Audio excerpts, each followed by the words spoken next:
You heard that in the United States election, some states' results are more important than others. You heard that you can win despite having fewer votes but don't understand why. Then this video is made for you. This video is aimed at people who really do not understand how this system works, because understanding this once is necessary to understand many things that come up in the media right now.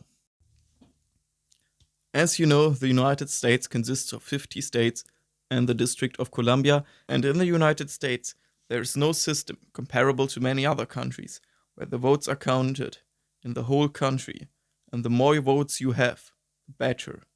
In the United States, it is important in which state a vote is counted. Every state counts its votes, demarcated from other states, and the result in the respective state is important. Now, every state has a certain number of electors they send to the so-called electoral college. And after the election, the electors give their vote to the person who won in the state they came from. So if Kamala Harris wins, for example, in California, she has more votes in California, then she will receive every single elector from California.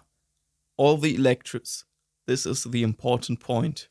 And by the way, Washington DC is also allowed to send electors to the Electoral College. So the number of electors a state sends to the Electoral College depends on how many people they send to the Congress.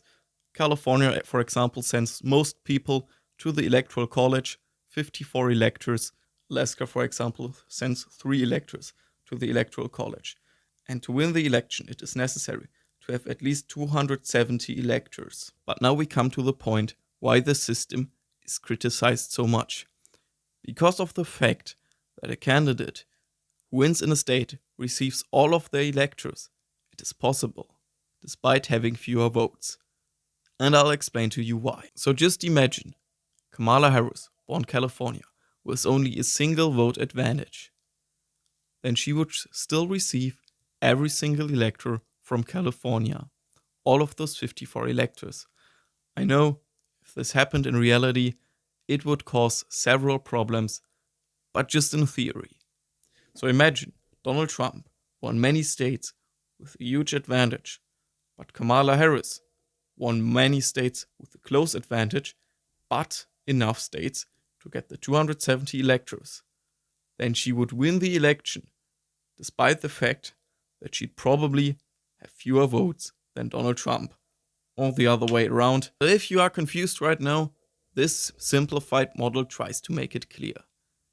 Imagine the United States only had 3 states.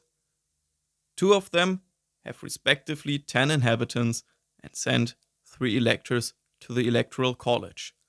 And there is also a 4th state, which has 12 inhabitants and sends 4 electors to the Electoral College. The 2 smaller states both vote for Donald Trump in this election, but they vote for Donald Trump rather closely. And in the 3rd state, Kamala Harris wins, and she receives 100% of the votes. I know it's unrealistic in reality, but it's a model, therefore I think it's okay. I used the real candidates from the 2024 election here just to make it easier. Do not care about who wins or loses here. However, the result is Donald Trump wins this election with 6 electors against Kamala Harris with 4 electors. Even though Trump has 12 votes if you add all of them, and Kamala Harris has 20 votes if you add all of them together, which would be called the popular vote. So this is why those swing states are so important, because the popular vote doesn't decide the election. If you do not know what a swing state is, this video will explain it. Just for shorts, in most states it is already clear whether they're going to vote for the Democratic or the Republican Party, but in those swing states it is not clear, and therefore they are going to decide the election. I know that I left out some important points. For example, what happens if no one gets the 270 electors, or Nebraska and Maine, for example. But I think understanding the basic stuff is very important. The rest can be understood much easier now. However, I hope you learned something from this video, and now as you understood this, you should subscribe to my channel so you do not miss out any more content about American history and politics. And if you are also interested in Donald Trump's story, you might want to check out my video with 25 facts about Donald Trump.